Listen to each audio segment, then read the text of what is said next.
When I first felt my body in that breathwork session and I felt what it was like to actually be in my body and be fully embodied, that word is thrown around a lot. And I thought I knew what it was, but I had no idea until I actually experienced it. And so the months after that initial session, what that looked like was just doing 20-minute sessions of breathwork 3 times a day. And every single day I was releasing so much of who I was not.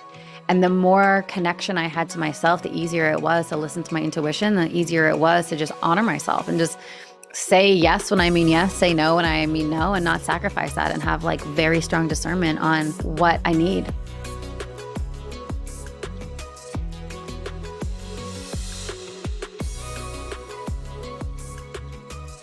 Hello, and welcome to the Dream Your Life podcast. I am so excited to have you here. I'm so excited to be here. Thank you so much for having me. Okay, so we start with gratitude on this podcast always. So I would love to hear 3 things that you are grateful for today. What a great way to start. It just like drops you into the energy of abundance and appreciation. So 3 things today. I just got back from Mammoth, and snowboarding is my ultimate, most favorite thing in the entire world. I'm so obsessed with it. So I got 2 more days in of just like being in nature and just snowboarding all day long from the moment the chair opened to the moment it closed. And I'm just like so obsessed with snowboarding. It's my favorite thing in the whole world. So how's the snow right now? Oh my God, so good. Wow. It was so good. It was like powdery and beautiful, like blue skies, and just like it's just amazing. Just amazing. March was my hardest year of business ever, and also my most successful. March of the year. It was so long. March was my hardest month of business. And also, it was my most successful month of business. And I'm grateful for the teacher that is contrast to remind me that nothing is permanent ever. And if I can just hold a internal state of gratitude and stillness, things come and go, and to not get attached. And so that was like March was like such a big lesson because I felt like I was on a roller coaster. I was like, oh my gosh, this is so amazing. And I'm like, oh my gosh, this is so hard. So amazing, so hard. And so I'm grateful for the contrast to remember that I am not the things that occur in my world. I am the steadiness that gets to witness it all. So I'm grateful for that. So beautiful. And then I'm also grateful for my fiance, and we're planning our wedding right now. And it's just been like a really fun process. And he's just so rad to like plan things with and create with. So that's also been really fun. Yeah. When are you getting married? October 5th. It's coming up. Oh my gosh. Is it going to be local? Is it going to be Idlewild? Oh. Oh, wow. Yeah. I just had like a whole flash of what it's maybe gonna look like in my mind. It's gonna be great. You probably totally got it. I love it. Well, I feel like this is a good segue, especially what you said, the second thing you're grateful, and I totally agree with you. Like the contrast is everything. I mean, to experience the highs, you've got to experience the lows. But tell us what you do, what kind of business you're in, who you help. Let's start there. And then I would love to like go back and see how it all began. Yeah. So I run a company called Pause Breathwork, and the mission of Pause is to help people wake up to their infinite potential through the power of their own breath, reminding us our innate intelligence and our ability to manifest and heal ourselves and awaken and just live these lives of just full aliveness and power and confidence so that we can really express our soul's mission and just really do what we're here to do in the planet. And in my experience, nothing has had a bigger impact on me than breath work. And from 15 years ago when I first found it to today, it still amazes me, the awareness, the intelligence, the wisdom that gets to come through the breath. It is just profound that our creator gave us this thing to help us live these like turned on alive lives. And it's fun to remind people of that every day. Yeah. I'm like so many things that I want to ask you and dive into. But let's start with how you discovered breathwork 15 years Mhm. ago. What Mhm. was this like for you? Okay, I'm gonna take you way back. Are you ready? I'm Yeah, gonna let's take you go. way back. We're going I'm back. Okay. ready. I'm So ready. so I grew up as a dancer and a child actress. I did, I was like the kid in Tide commercials that had grass stains on their knees, Are you serious? yeah, like Oh, did fun. commercials. I did voice acting, and then I was a stunt double for Smallville for 4 years. Wait, I assume you lived in LA. No, Oh. Smallville was filmed in Canada. Oh, you're from Canada. Oh my Yeah, gosh. Oh, I didn't realize I'm that. Oh, from okay. Vancouver. Oh, okay. Okay. Yeah, I never lived in LA, but Oh, there's a lot of like entertainment and film up in Canada. I guess they do it up there because it's 30% cheaper because of the dollar or something like that. I don't yeah. know. But there's a Yeah. lot that goes on down there. So Okay. Okay. so yeah, so I that was my upbringing is in entertainment, being a dancer and all of that. Struggled with body image, struggled with disordered eating, struggled with anxiety, struggled with all of that kind of stuff from the ages of like 14 to 20. And I remember reading the book Eat, Pray, Love by Elizabeth Gilbert, and she talks about going to Bali and finding that medicine man. And he actually passed away 2 years ago, which is really, really sad. But Oh. I was able to meet him while he was alive. So I booked a one-way ticket to Bali. I found him, and it was at a time in my life where I had quit dancing. I stopped working for the show. I was like, I need to go understand why I'm always so anxious and always I'm either like numb or anxious, numb or anxious. I didn't experience these like feelings of aliveness or intuition or self-love that like people talked about. I'm like, what's going on here? So I went to Bali. I found this medicine man. I did a session with him. At the end of the session, he just looks at me and he goes, you need to go meditate. Like you just think way too much. Just need to calm down. Wait, sorry. And What is this session like? What? so great question. So I went to I jumped on like one of these like scooters and I was like meandering through the dirt roads of Bali. I found this guy's house and it was like this big house and there's like a bunch of people there and I walk up and there's like this big line to like wait for him. So I'm in this line and everyone else is in front of me and everyone's like really quiet and finally it's my turn. And he comes out and he's wearing this like big orange robe and he has all these like sticks in his pocket. So he just comes up to me and he goes, lie down. And I'm like, okay. So I like lie down on this yoga mat and I'm like, what's happening here? Wait, did you have an appointment? Yeah. Oh, Oh no, he. no, no, no, no, no, no, no. You Oh, literally just show up. You just show up. No appointment. You just show up. okay. And so, yeah, so you just show up and you wait. So I lie down and then he starts doing like the acupuncture thing on my feet, like poking my feet with like those sticks. And then after the session, it was like excruciatingly painful. I get up and he looks at me and he goes, like, go meditate. You just think too much. Like nothing's wrong with you. You're just thinking too much. Just stop thinking so much. And at the time, I hated meditation because I hated being in my body. I hated feeling my body. I had extreme body image issues, the whole thing. And so I got back on my scooter and I drove down the dirt roads to this meditation school, this yoga place. It's called the Yoga Barn. It's still there. It's in Ubud. And there was no meditation class on the schedule, but there was a breathwork class. And I was like, breathwork? I'm like, what is that going to do? Like, that's just breathing. Like, what possibly could result in that? But my intuition was so strong. My intuition was like, go do that class. Like, this is going to be profound. You're going to love it. And I look at the timing and I'm like, 3 hours of breathing? Like, what? So, anyways, I followed my intuition. I was like, I'm here. It's 2 o'clock, exactly the time that this thing starts. I'm just going to do it. So I signed up for the class. I walk upstairs. Everyone's already like lying down with pillows and blankets. And there's this guy there dressed all in white. He looked like Jesus. He's like this big long beard, dressed all in white. And he comes up to me and he goes, are you ready to go on the ride of your life? And I was like, what are you talking about? And he's like, you are going to experience the entire spectrum of human emotion. I'm like, what? He's like, you are going to he's like, you're going to shed and release all the pain that you're holding on to, and you're going to experience the highest states of joy and bliss. And all we're going to do is breathe. And I was like, dude, all I can feel is numb and anxious. Like, I don't think I'm going to get there, maybe everyone else in here, but like not me. But anyways, I lie down and I started breathing in this pattern that he taught us. And within a few moments, my whole body was feeling electric. My hands were just I'm like, I can feel every cell in my body. Like my heart was just like cracked wide open. For the first time in so long, my mind was just calm. And I could really feel my intuition, something that I hadn't felt in so long. And that 3 hours felt like 15 minutes. It went by so quickly because like time, what is time and space anyways? And I like woke up from that experience and I was like, that was the craziest thing I've ever experienced. Like that was incredible. Like, whoa.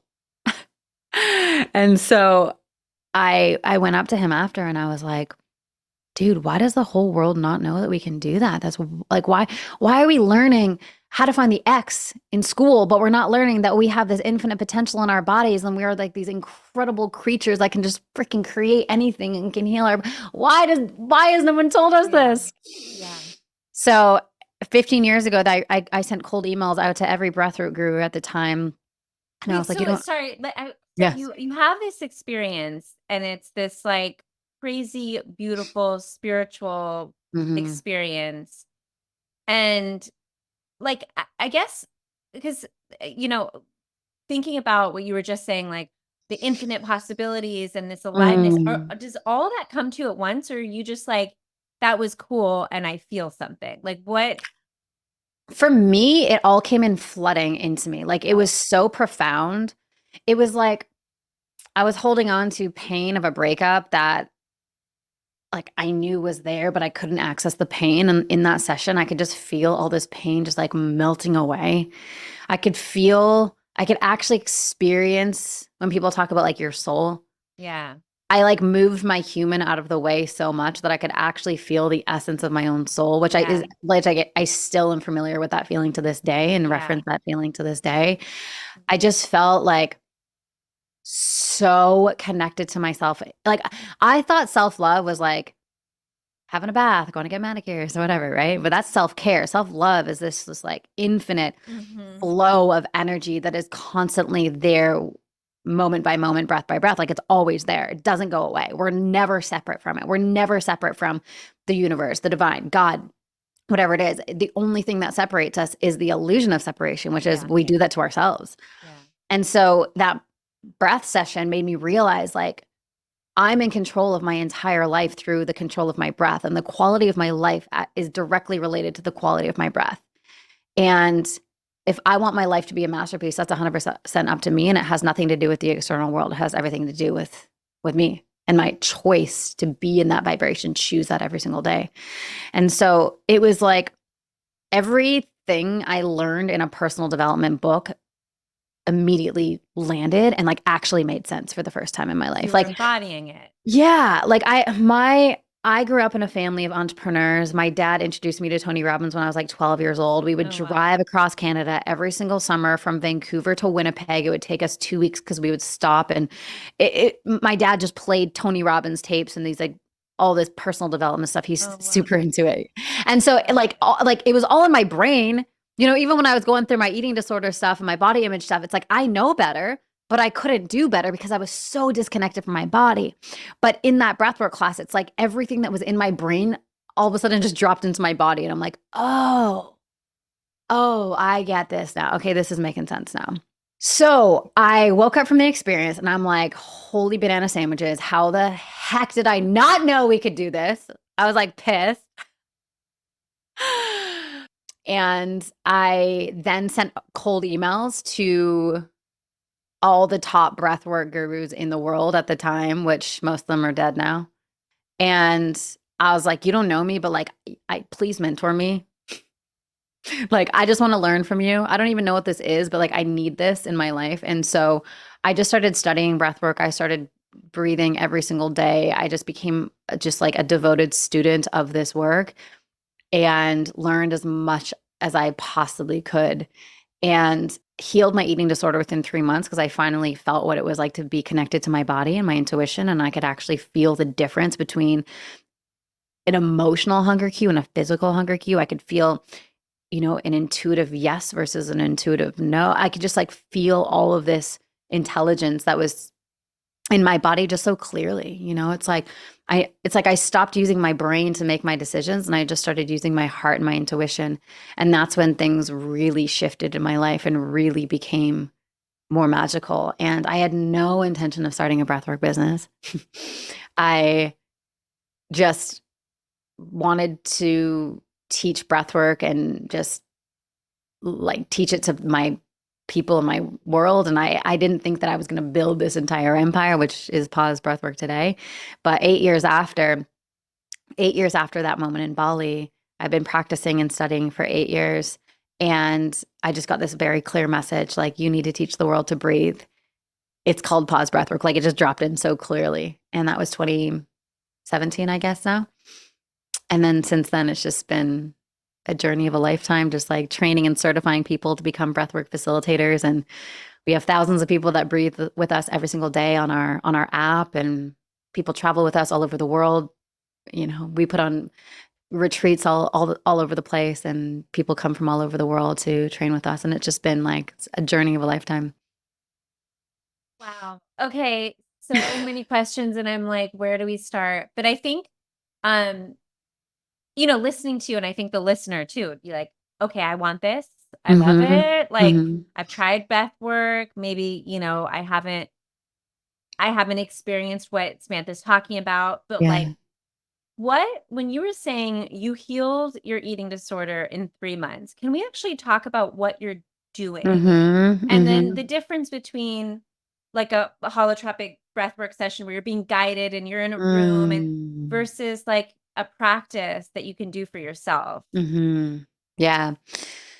So when I first felt my body in that breathwork session, and I felt what it was like to actually be in my body and be fully embodied.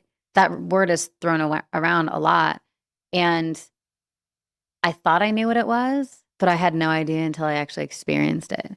Yeah. And the interesting thing about being fully embodied is it's very challenging to do anything other than love yourself. And it's very challenging to treat your body in any way that's not a representation of this divine vessel that it is. And so the months after that initial session, what that looked like was just doing 20-minute sessions of breath work 3 times a day. I would get up in the morning, and I was still in Bali. I was living in Bali at this point. I would get up in the morning, I would do breath work.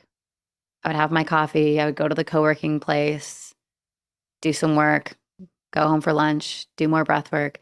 And I would just do that day after day after day after day. And every single day I was experiencing not I was experiencing more of who I was, but I was releasing so much of who I was not. And the more connection I had to myself, the easier it was to listen to my intuition, the easier it was to just honor myself and just say yes when I mean yes, say no when I mean no, and not sacrifice that, and have like very strong discernment on what I need, and learning that then 15 years ago has been such a it's probably the reason why I've been able to be successful in business, because I don't self-sacrifice Yeah. and I don't do things because I think I need to. I consult with my intuition, even if that means leaving millions of dollars on the table, which I've done multiple times of like, no, this is not aligned.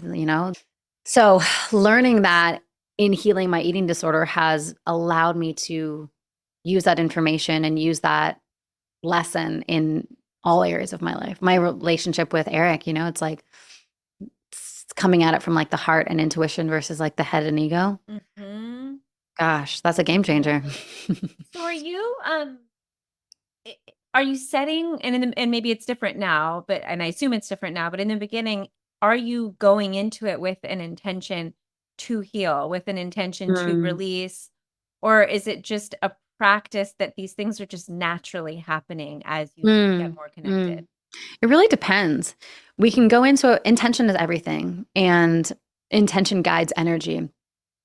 And so we can go into a breathwork session with a very strong intention of seeking clarity in an area of our life, or opening ourselves up to the next layer of abundance, or resolving a conflict. Like, give me, it's like, give me the clarity to resolve this conflict in a way that feels most honoring for all, so we can really go in with an intention and we'll find it, like we Yeah. will, it happens. More times than not, though, these days for me is I go in with curiosity, and it's almost like childlike wonder of show me what Mhm. I'm not seeing. Show me what I can't see with my conscious mind. Show me something that is going to advance my mission. I don't know what I don't know, right? So it's sort of like this beginner mind of going into our breathwork sessions with just this beautiful curiosity, being completely unattached. And, every single breathwork session is so different. Yeah. Some of them are just like, I'm breathing and it's just like pure joy and just love and just appreciation. And then some of them are very cathartic and I'm just shedding and releasing a bunch of energies that I've taken on that aren't mine, right? So just being like really open to what you need and releasing the attachment to anything else.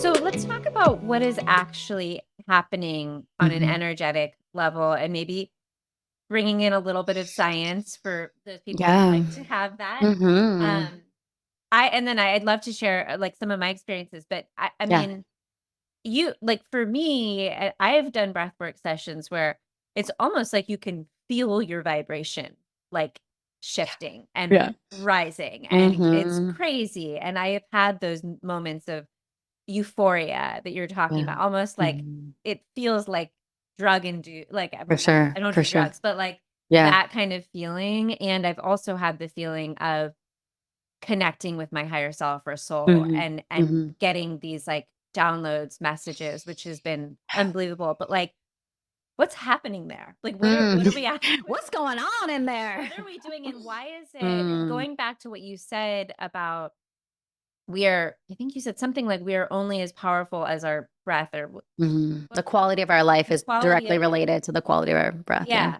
Why is that in the context Mm, of and also, like, what is happening? So when we are operating in our, let's call it ordinary mind, where most people are, right? We are operating through our survival strategies.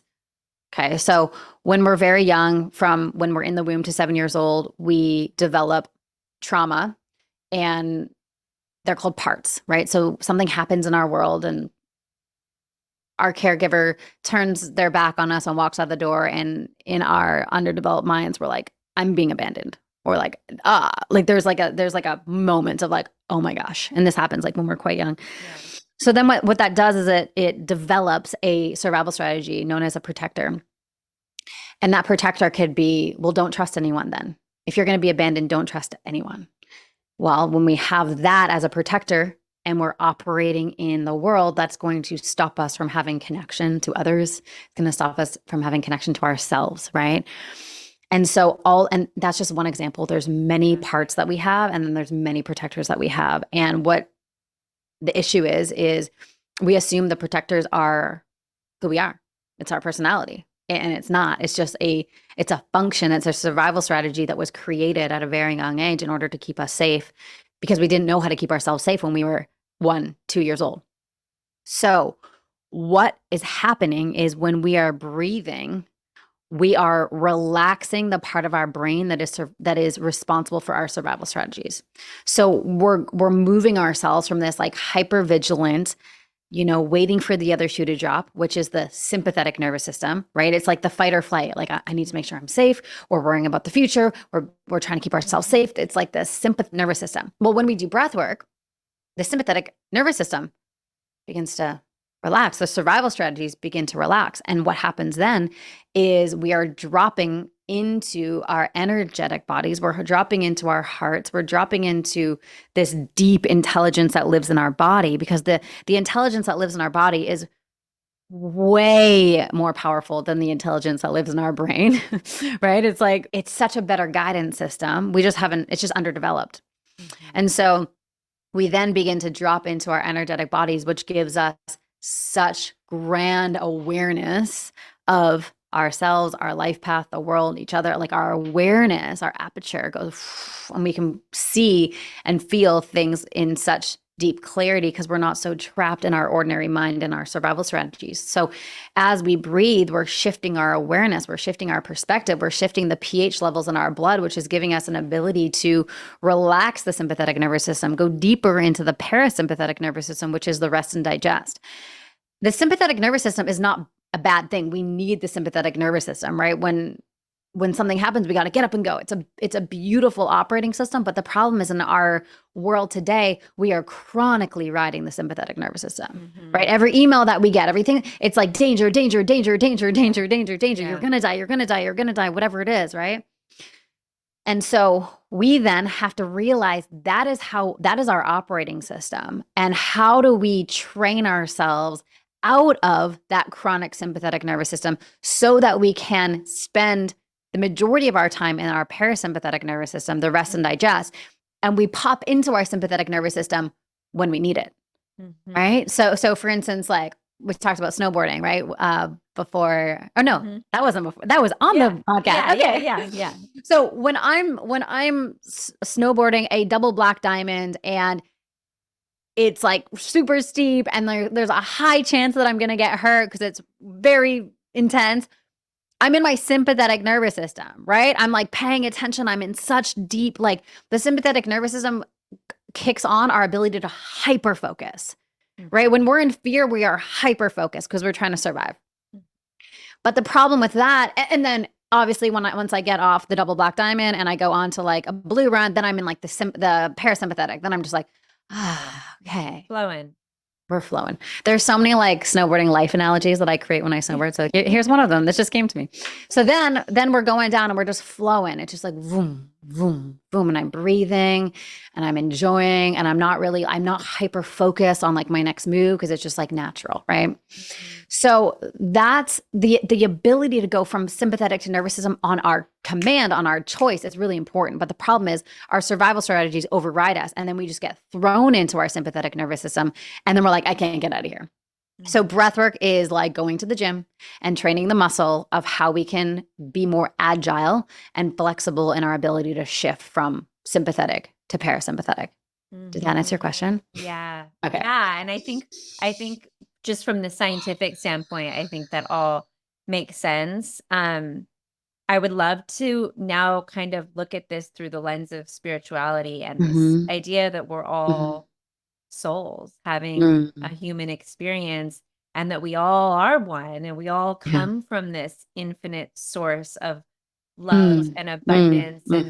And I would love to hear you speak about this because like I mentioned before we hit record, I was listening to your podcast and there was one episode recently, it was a solo episode, and you were talking about the breath as the most powerful life force that every single one of us has. Can you speak about this a little bit, again, more from the spiritual perspective? Yeah. So breath is our life force and breath is our greatest teacher. And when we use the breath in a very intentional way, what we're doing is we're amalgamating our soul and our human as one.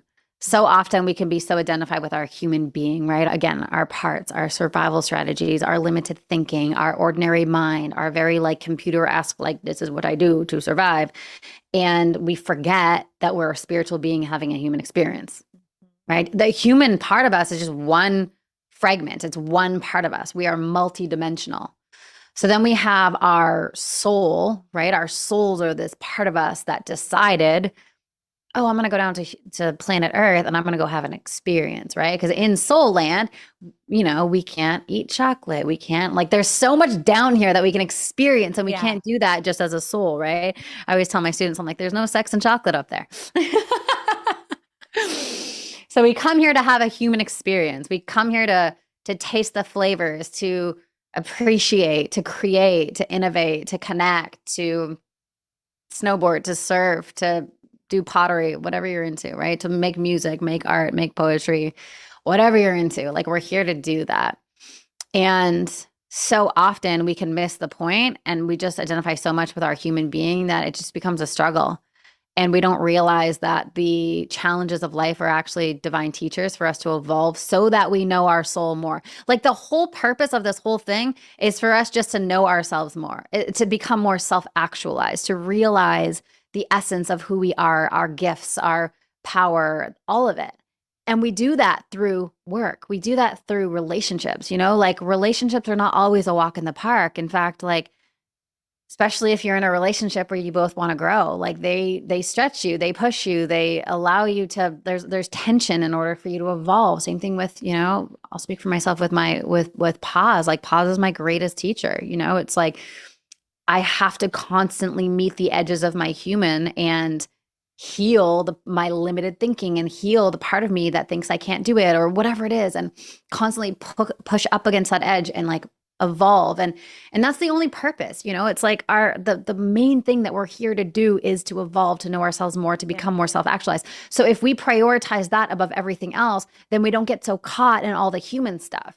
And we're like, Yeah. oh, the reason why this is happening is it's actually happening for me, Yeah. for me to evolve into a better version of me. Like I shared, March was like a really intense month of business. Like it was really intense. It was one of the most intense years of my entire career. I could keep saying year. It felt like a year. It was a month. It was 31 days like the rest of us, but in my mind, it felt like a year.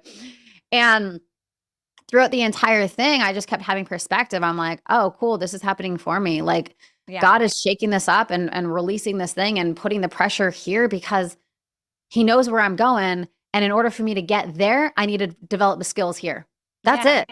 That's it. And when you get there, it will feel so much better once you've experienced the contrast to everything you just said. You Dude, can't experience 100%. it. 100%. Yeah. So I agree with everything you said. And we talk about it on this podcast a lot, the contrast and also the challenges, everything being here for you to Mm. experience and grow and evolve and, ascend to higher levels of consciousness. It's all part of it. But then, and I've asked this question before with different people on the podcast, and I'm curious to know your perspective on this. If breathwork is this tool to get us to that place, Mm. I mean, where do you think this is all leading, right? Are Mm. we going to a because it's like, to your whole point, we came here to planet Earth to experience it all and to grow and evolve, Mm. but it can't be all sex and chocolate because that Yeah, defeats the whole purpose. for So sure. like, do you think we're getting to this place if everyone learned breath work and just healed all our traumas, healed generational traumas?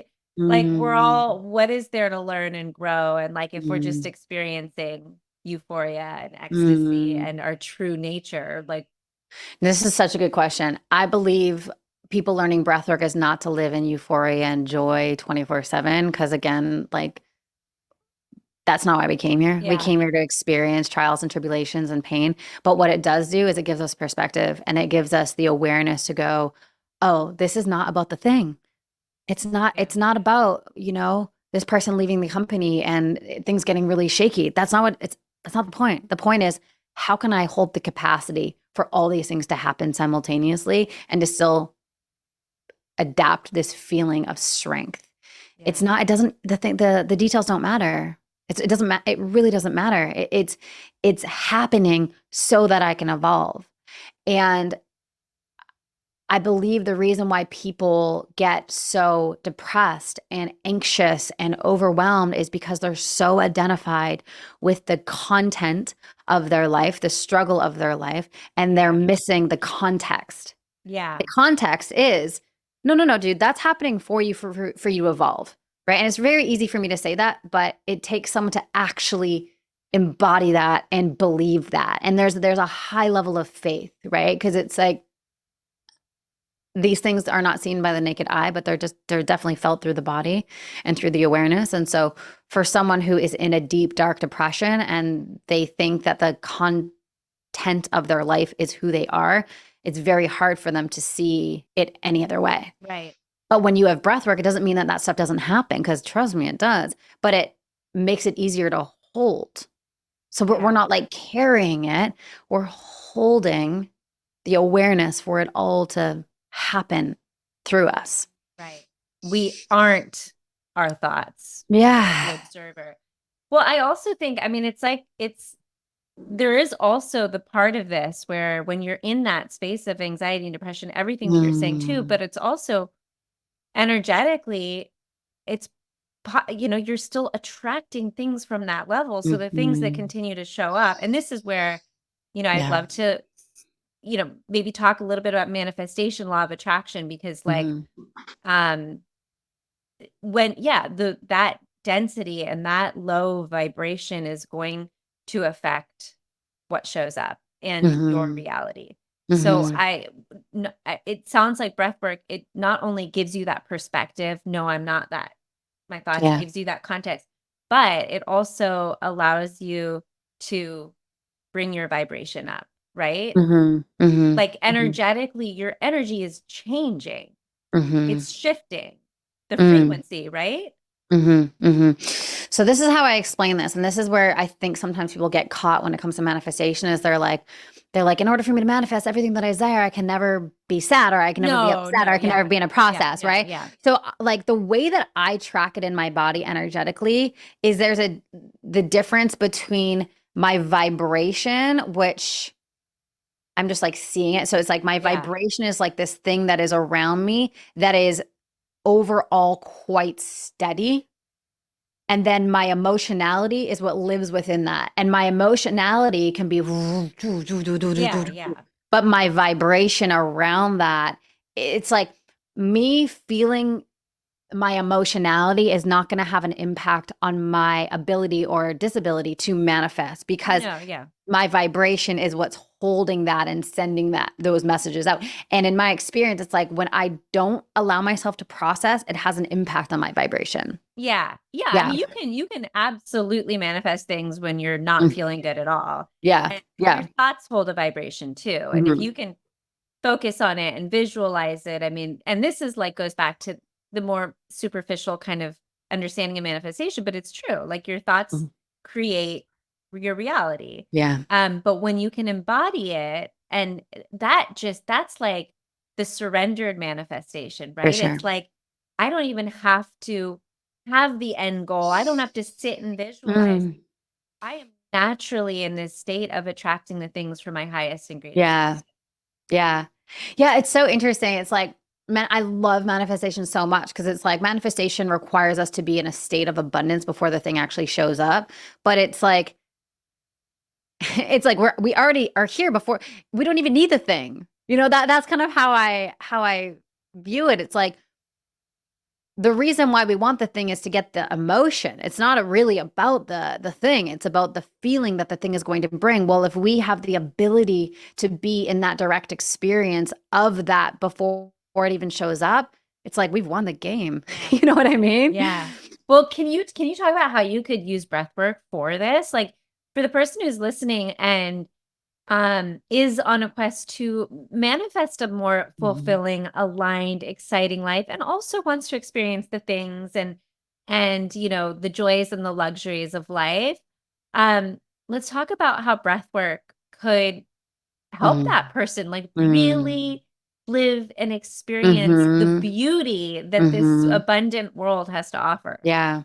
So when we breathe, we release the protectors. Some of our protectors can say, "You don't deserve that," or "You can't have that," or "That's not for people like you," or "You grew up like this. What makes you think that you can have that?" Right? Those are all of those protectors that are just trying to keep us small and manage our expectations, right? And so that's number one. It allows us to relax those protectors so that we have the spaciousness to actually dream and feel and experience and explore and get curious of like, what would I love? What would I love? What would I love? What would I love?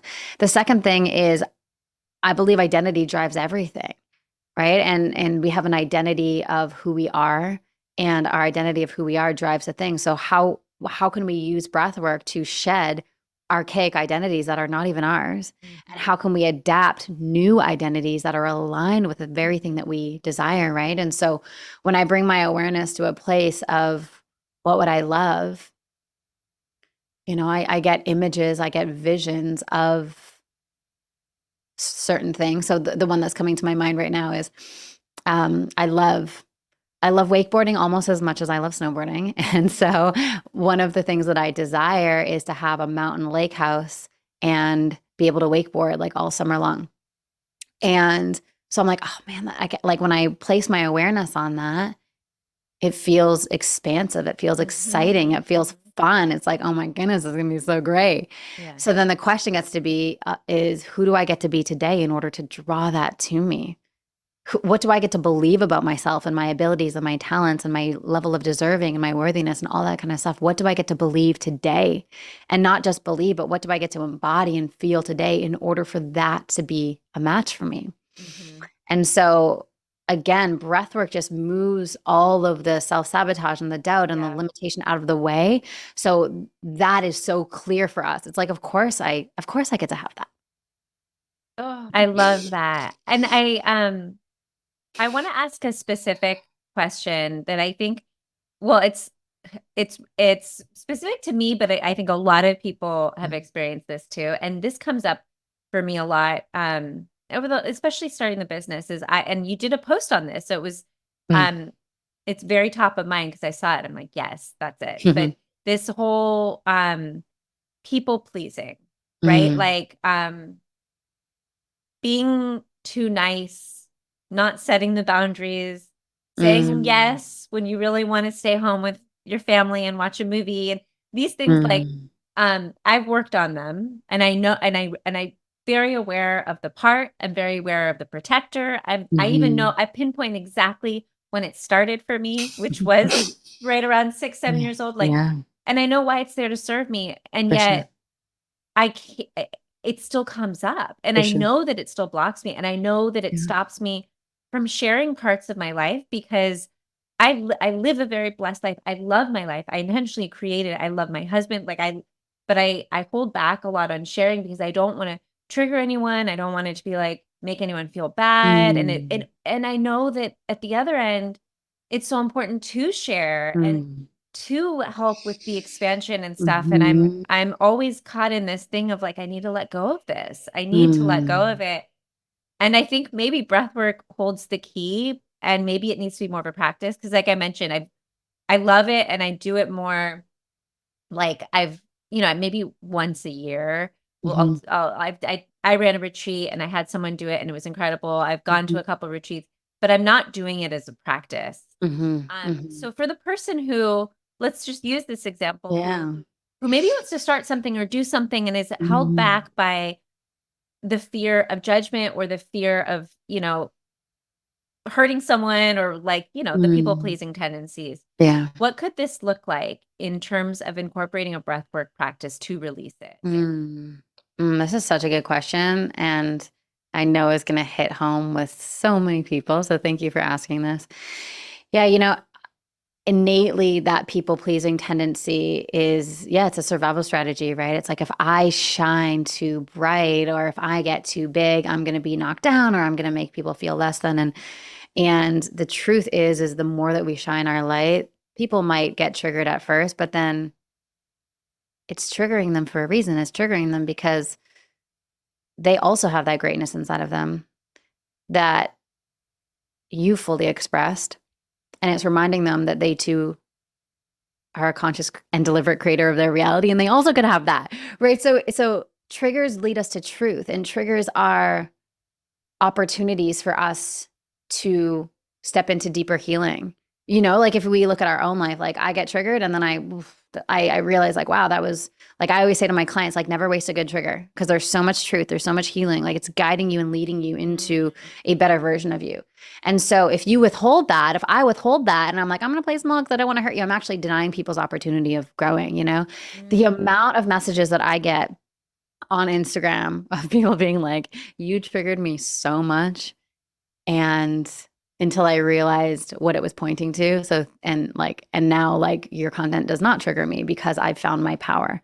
I get that message all the time. wow. Yeah, constantly. It's like, I hate how you danced on Instagram. It's so annoying. You're so annoying. You're so loud. I hate your stupid jokes. Blah. And then, like, 2 years later, you're like, oh, they're like, oh, I just hated you because I didn't give myself permission to do that. I was like, I know. But that took a while, honestly, because I'm like definitely a recovering people pleaser. That took a while for me to like get with that to the point where Yeah.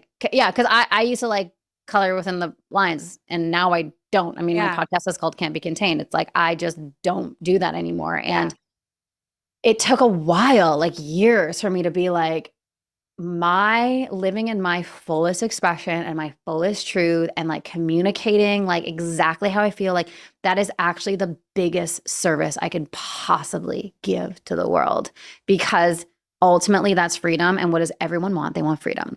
Yeah. And so when I give myself permission to live in that way and speak my truth and say what I want and just let the chips fall as they may and not make it personal, it's not only freeing from me, but eventually people will benefit from it.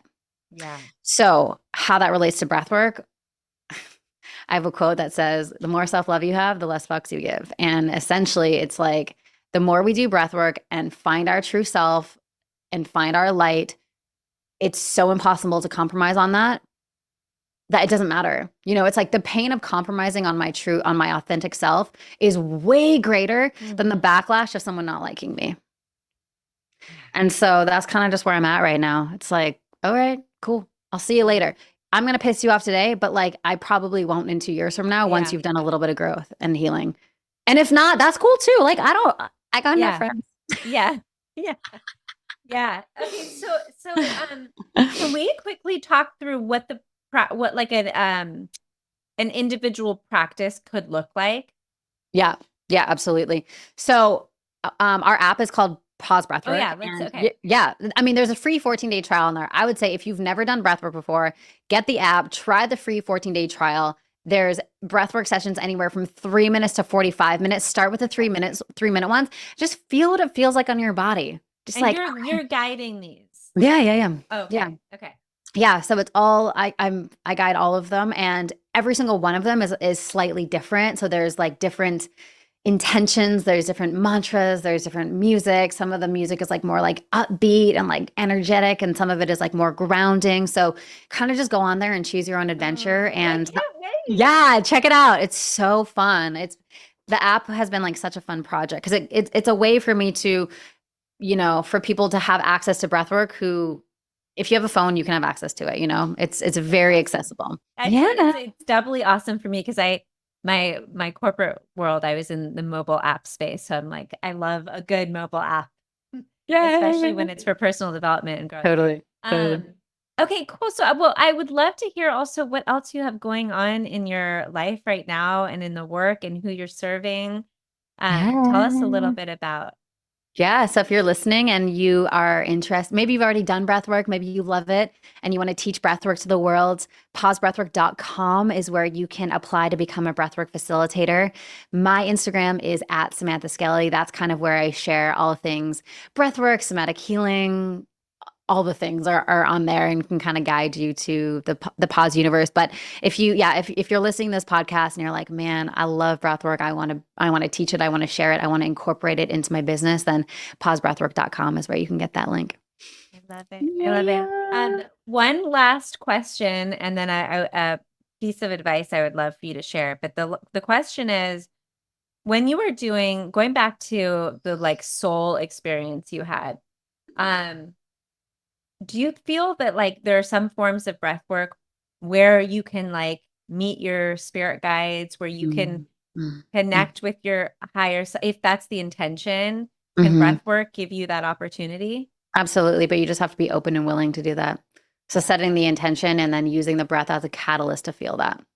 I love it. Okay. Yeah. And then the last thing I would love for you to share and let this like whatever comes to mind, but just a piece of advice, something that will the listener can walk away with Mm, today to feel more empowered, to feel more encouraged and excited to create a life that they love. mm. Great question. If you can see it in your mind's eye, you can create it in your reality. Like everything in life is created twice.